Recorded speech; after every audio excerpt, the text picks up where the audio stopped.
इस कार्यक्रम के पुण्यार्चक हैं श्रमण संस्कृति पाठशाला के प्रेरणा स्रोत एवं मार्गदर्शन स्वर्गीय पंडित श्री रतनलाल जी बेनाड़ा की पुण्य स्मृति में बेनाड़ा उद्योग लिमिटेड, आगरा।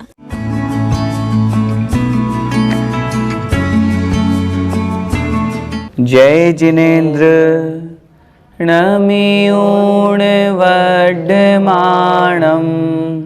परमपाणं जीर्णं तिशुद्धेन वोच्छामिरयणसारं सायारिणयारदं मीणम्। पंच परमेष्ठी भगवान की जय। द्वादशांग जिनवाणी माता की जय। आचार्य भगवंत श्री कुंद कुंद स्वामी महाराज की जय। आचार्य भगवंत श्री विद्यासागर जी महामुनिराज की जय। परम पूज्य गुरुदेव निर्यापक श्रमण मुनि पुंगव श्री सुधा सागर जी महाराज की जय। अढ़ाई द्वीपस्थ समस्त महामुनिराजों की जय।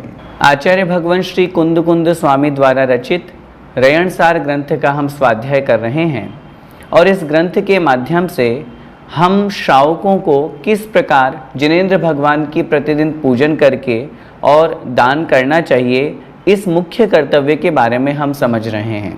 वो कौन से होते हैं, कैसे होते हैं, आइए देखते हैं अगली गाथा, गाथा संख्या 60। दवस्तिकाय छप्पन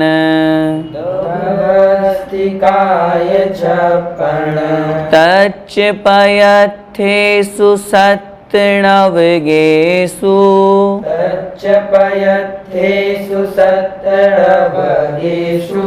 बंधन मोखे तत्कारण रूवे वारसाणुवेखे।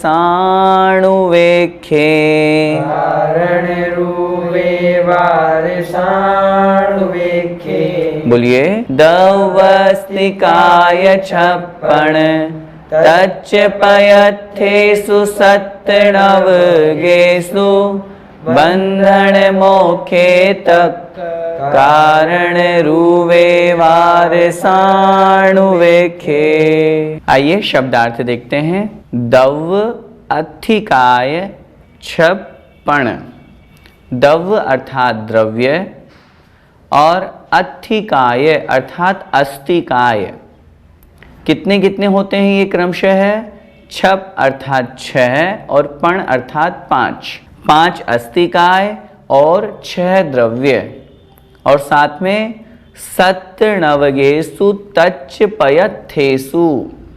सत्य तच्च 7 तत्व और नवगेसु पयथेषु और 9 प्रकार के पदार्थों में।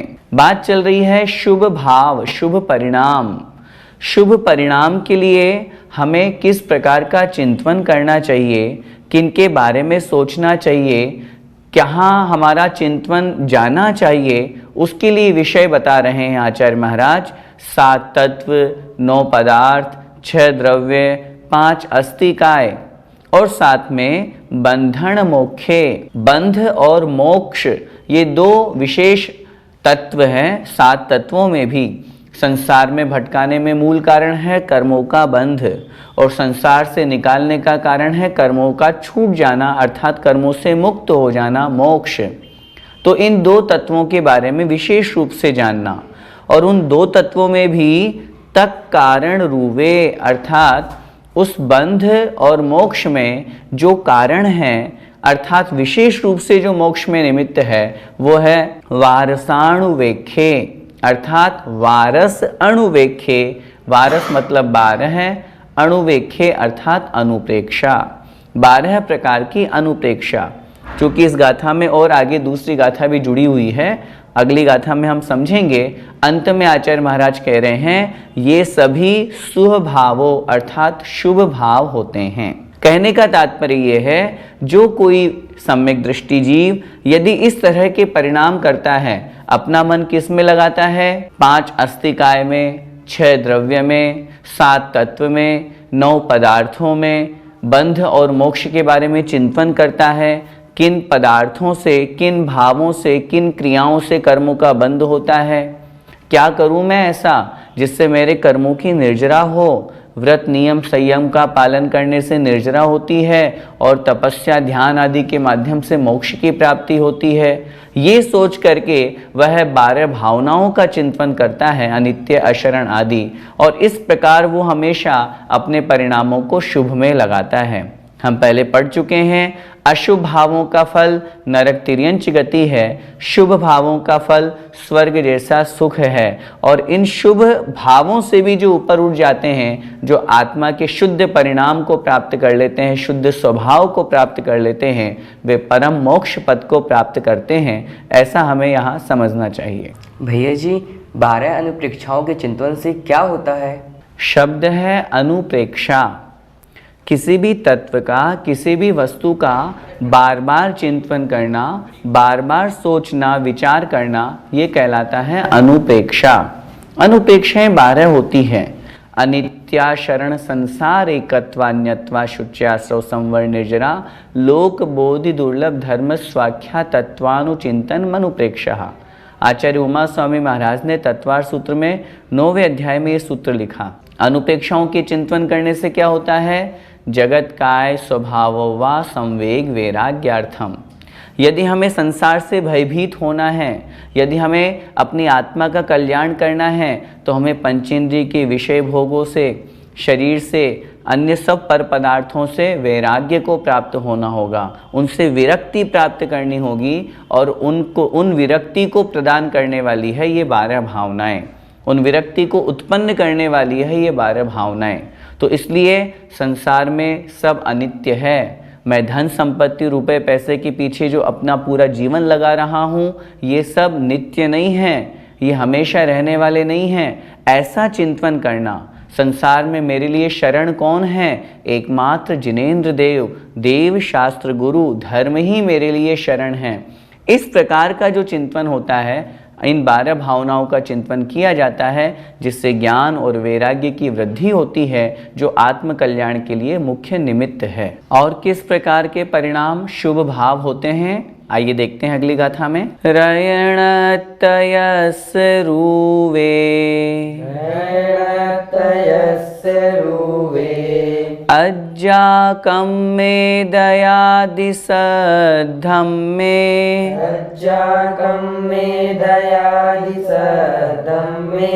इच्चेव माई गे जो वट्टदिसो होई सुहभावो।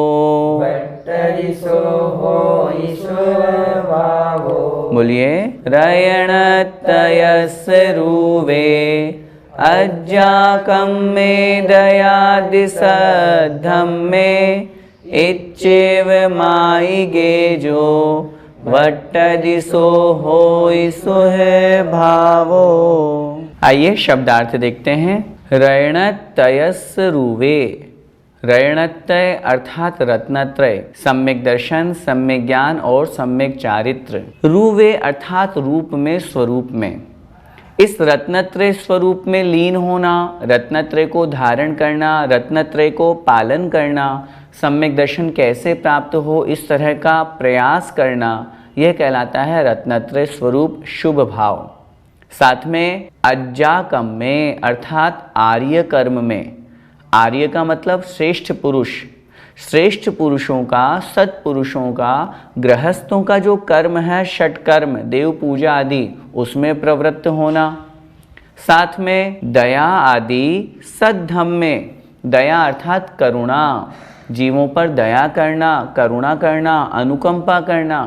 मेरे निमित्त से किसी जीव की हिंसा न हो जाए, किसी को डर न पहुँचे, इस तरह भाव रख करके सद्धम्म में, समीचीन धर्म में प्रवृत्त होना। इच्चेव माईगे इत्यादि रूप जो कथन है, इत्यादि रूप जो भाव हैं, जो वट्टदि, जो इन सब में वर्तन करता है, जो इन सब में चलता है, अर्थात इस रूप प्रवृत्ति करता है, सो सुह भावो होई, वह शुभ भाव होता है, शुभ परिणाम होता है। शुभ परिणाम क्या होता है, ये इन दोनों गाथाओं में आचार्य महाराज कह रहे हैं। पिछली गाथा में भी हमने समझा, 5 अस्तिकाय हो, चाहे 6 द्रव्य, 7 तत्व, 9 पदार्थ, इनके बारे में चिंतन करना। मैं कौन हूँ, मेरा क्या स्वरूप है। जब मैं जीव तत्व हूँ, जब मैं जीव द्रव्य हूँ, तो फिर मैं अजीव पुद्गल आदि के प्रति आकर्षित क्यों हो रहा हूँ? वो तो मेरा स्वरूप नहीं है। जो मैं दिख रहा हूँ ये मैं नहीं हूँ, जो देख रहा हूँ वो मैं हूँ। मेरी आंखें नहीं देखती, आँखों के माध्यम से मैं देखता हूँ, क्योंकि मृत्यु होने के बाद में आँख तो खुली रह जाती है, फिर भी हम देख नहीं पाते, क्योंकि वहाँ जो देखने वाला था आत्मा वो निकल चुका। कहने का तात्पर्य है इस रूप में चिंतन करना सात तत्व 9 पदार्थों का। और इसके अलावा चाहे रत्नत्रय स्वरूप की बात करें, धर्म हमारा दया से विशुद्ध है, वही मूल धर्म है। उस रूप परिणाम होना, साथ में षट कर्मों का पालन करना इत्यादि रूप जितने भी परिणाम हैं ये सब शुभ भाव कहलाते हैं। और आचार्यों ने हमें उपदेश दिया है हम अशुभ भावों से बच करके हम शुभ भावों में प्रवृत्ति करें। भैया जी, आर्य कर्म से क्या तात्पर्य है? आर्य का अर्थ होता है श्रेष्ठ, महान, उत्तम। और उत्तम पुरुषों का क्या कर्म है? वो अपने श्रावक के षट आवश्यकों का पालन करे। देव पूजा, गुरु उपासना, स्वाध्याय, संयम, तप और दान, ये हम श्रावकों के 6 आवश्यक कहे गए हैं। इनका जो पालन करता है वह कहलाता है उसका आर्य कर्म। आचार्यों ने लिखा इन षट कर्मों के साथ अगर कोई इनसे कुछ कम करना चाहे तो क्या करे? दान, पूजा, शील और उपवास 4 मुख्य कर्तव्य उसके बताए। और उनमें भी अगर किन्हीं 2 कर्मों की मुख्यता और प्रधानता की बात करते हैं तो आचार्यों ने जिनेंद्र भगवान की पूजा और दान देना, हमने इसी ग्रंथ में पढ़ा ना। तो ये क्रिया करना, ये कर्म करना, ये आर्य कर्म कहलाता है। भैया जी, कोई तो कहते हैं कि शुभ और अशुभ दोनों भाव हेय हैं, तो हम फिर क्या करें? यहीं पर इसी ग्रंथ में हम पहले पढ़ के आए हैं अशुभ भावों का फल नरक तिर्यंच गति, शुभ भावों का फल देव पर्याय, स्वर्ग की प्राप्ति, और शुद्ध भावों का फल है निर्वाण की प्राप्ति। आप कह रहे हैं कि शुभ और अशुभ भाव दोनों हेय है। मैं आपसे पूछना चाहता हूँ, हम गृहस्थ अवस्था में हैं, 3 प्रकार के परिणाम हैं, शुभ परिणाम, अशुभ परिणाम और शुद्ध परिणाम। हमने दोनों परिणाम पढ़े। अशुभ परिणाम पिछली कक्षा में पढ़े, हिंसादि कषाय रूप परिणाम, 5 पाप रूप परिणाम, जहाँ मायाचारी, झूठ बोलना, किसी की हिंसा करना, ये सब परिणाम जहाँ हैं वो अशुभ हैं। शुभ परिणाम आज की कक्षा में हमने समझे, जहाँ जिनेंद्र भगवान की भक्ति पूजा के परिणाम हो, दान देने के परिणाम हो, जहाँ पर 7 तत्व 9 पदार्थों के चिंतन रूप परिणाम हो, 12 भावनाएं जहाँ भाई जाती हो, वो शुभ परिणाम हैं। और इन सबसे भी ऊपर उठ करके जब मुनि महाराज आत्मस्वरूप में लीन होते हैं वे कहलाते हैं शुद्ध परिणाम। अगर हम गृहस्थ में रहते हुए शुभ परिणाम नहीं करेंगे तो शुद्ध परिणाम तो हमारे होने नहीं है, तो फिर हम कौन से परिणाम करेंगे? अगर दोनों परिणाम हमारे लिए हेय हो गए, चलो मान लिया शुभ भी हेय है, अशुभ भी हेय है, फिर क्या करोगे बैठे बैठे? क्या किसका चिंतन करेंगे हम? शुद्ध परिणाम तो सिर्फ मुनि महाराजों के होते हैं, जो निर्ग्रंथ दिगंबर साधु हैं, परिग्रह से रहित हैं, राग द्वेष से परे हैं, आत्मस्वरूप में जो लीन हैं, उनके होते हैं शुद्ध परिणाम। तो फिर हम गृहस्थों के लिए क्या बचेगा? बहुत स्पष्ट समझिए और किसी भी भ्रम में नहीं आना।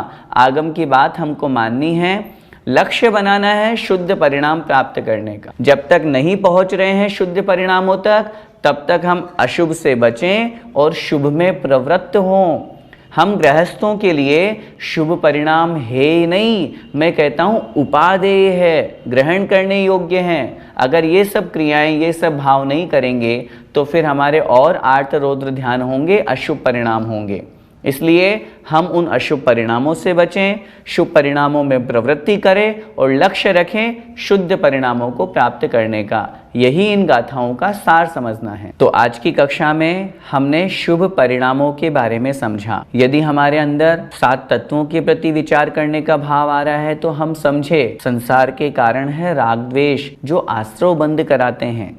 यदि मैं गुप्ति, समिति, धर्म, अनुप्रेक्षा, परिचय, जय और चारित्र का पालन करूंगा तो मेरे कर्मों का संवर होगा। और उन सब का पालन कहाँ होगा? दिगंबर मुनि अवस्था धारण करने पर। जब तक वो प्राप्त नहीं हो तब तक हम गृहस्थ में रहकर प्रतिमाओं का पालन करें, जब तक वो प्रतिमाएं नहीं आए तब तक हम उन प्रतिमाओं का अभ्यास करें, अपने षट कर्म का पालन करें, देव पूजा, गुरु उपासना आदि। ये हमारा परम कर्तव्य है। सम्यक दर्शन, सम्यक ज्ञान, सम्यक चारित्र, ये मेरी आत्मा की निधि है। अभी हम उसे प्राप्त नहीं कर पाए, खो गए, मिथ्यात्व आदि में हम लग गए, वो अशुभ परिणाम में चला गया। हम उन अशुभ परिणाम से बचें, शुभ परिणाम में लगें, यही हमारा परम कर्तव्य है। घर बैठे हमें स्वाध्याय मिल रहा है, इससे अच्छा और सौभाग्य क्या होगा। इसलिए इन सब बातों को समझ करके अशुभ परिणाम से बच के शुभ परिणाम में हमारी प्रवृत्ति हो और शुद्ध परिणाम को हम एक दिन प्राप्त करें, इसी लक्ष्य और इसी मंगलमय भावना के साथ बोले द्वादशांग जिनवाणी माता की जय। जय जिनेंद्र।